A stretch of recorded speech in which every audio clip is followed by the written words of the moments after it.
नमस्कार।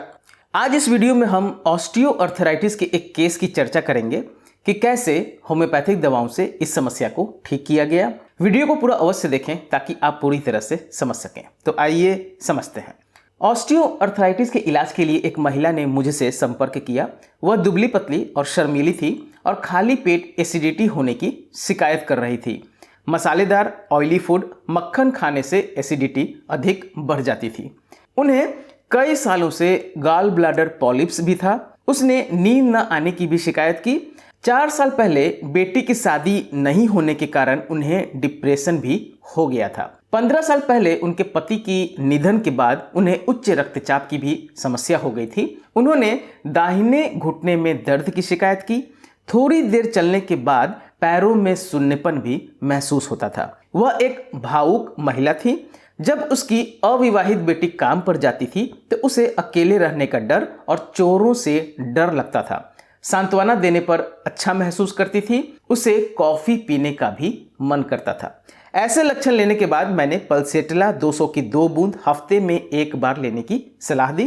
कुछ दिनों बाद उन्होंने बताया कि केवल एसिडिटी में मामूली सा सुधार हुआ है, लेकिन दूसरे मामले में कोई सुधार नहीं हुआ। मैंने देखा कि उसकी चाल बत्तख की तरह थी। साथ ही सुबह उठते समय उनकी पीठ में अकड़न भी रहती थी। उन्हें सीढ़ियां चढ़ने में दिक्कत होती थी। बेटी को लेकर लगातार चिंता सता रही थी और पनीर खाने के लिए वह तरस रही थी।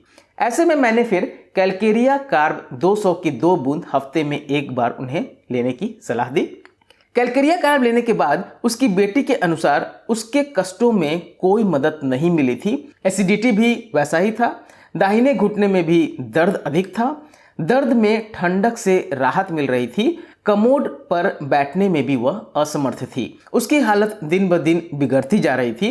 वह पूरी तरह से बिस्तर तक सीमित हो गई थी। वह बिस्तर पर बैठ तो पा रही थी, लेकिन खड़ी नहीं हो पा रही थी। वह कुछ भी नहीं खा पी सकती थी।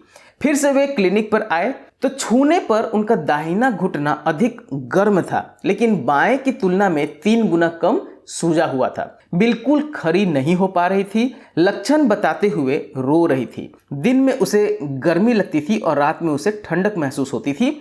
उन्हें जी मिचलाने जैसा भी महसूस हो रहा था। कॉफी, चाय और यहाँ तक कि पानी भी पीने पर उनके पेट में जलन हो रहा था। खट्टी डकारें आ रही थी। कुछ खाने से भी उन्हें डर लग रहा था। रोगी को गर्मियों में भी बर्फीला ठंडा पसीना आ रहा था। उसने गले में दर्द की भी शिकायत की। गले की जांच करने के बाद बाईं ओर सेप्टिक टॉन्सिलाइटिस और यूवुला पीला पड़ गया था। तो पहले भी इस तरह के सेप्टिक घावों से ग्रस्त रहती थी। मेरा पल्सेटिला, लीडमपाल और काली बीच की तरफ ध्यान गया। पल्सेटिला तो पहले से हम आजमा चुके थे। लीडमपाल में जोर ठंडे रहते हैं और ठंडक से बेहतर महसूस होता है, जबकि इस मामले में क्या था कि प्रभावित हिस्सा जब मैंने छुआ था, स्पर्श किया था, तो वो गर्म था और उन्हें ठंड से आराम मिल रहा था। ऐसे में मैंने काली बीच 200 की 2 बूंद रोजाना 1 बार लेने की सलाह दी। दवा लेने के बाद सुबह उसे कुछ चक्कर आया, फिर दीवारों को पकड़कर चलने लगी।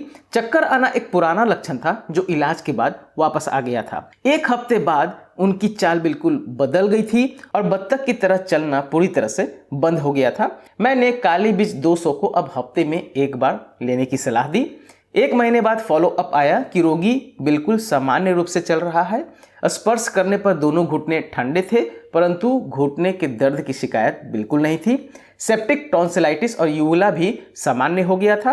कभी कभी दवा जल्दी से पकड़ में नहीं आती है। इनके केस में 2 बार दवा का बदलाव किया गया और अंत में काली बीच पकड़ में आया, जिससे यह रोगी पूरी तरह से ठीक हो गई। आशा करता हूं ऑस्टियोआर्थराइटिस का यह केस आपको पसंद आया होगा।